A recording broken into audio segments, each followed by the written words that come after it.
بسم اللہ الرحمن الرحیم۔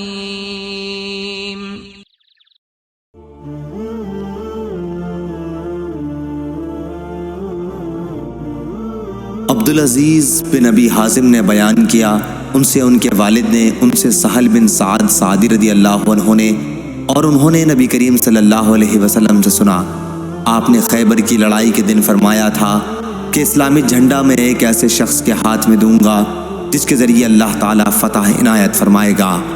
اب سب اس انتظار میں تھے کہ دیکھیے جھنڈا کسے ملتا ہے۔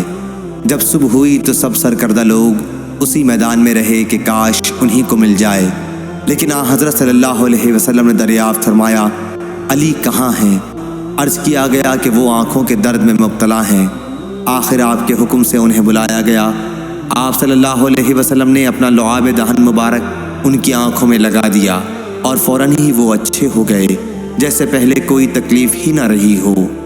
حضرت علی رضی اللہ عنہ نے کہا کہ ہم ان یہودیوں سے اس وقت تک جنگ کریں گے جب تک یہ ہمارے جیسے مسلمان نہ ہو جائیں، لیکن حضرت صلی اللہ علیہ وسلم نے فرمایا، ابھی ٹھہرو، پہلے ان کے میدان میں اتر کر انہیں تم اسلام کی دعوت دے لو اور ان کے لیے جو چیزیں ضروری ہیں ان کی خبر کر دو، پھر وہ نہ مانے تو لڑنا۔ اللہ کی قسم، اگر تمہارے ذریعے ایک شخص کو بھی ہدایت مل جائے تو یہ تمہارے حق میں سرخ اونٹوں سے بہتر ہے۔ صحیح بخاری حدیث نمبر 2942۔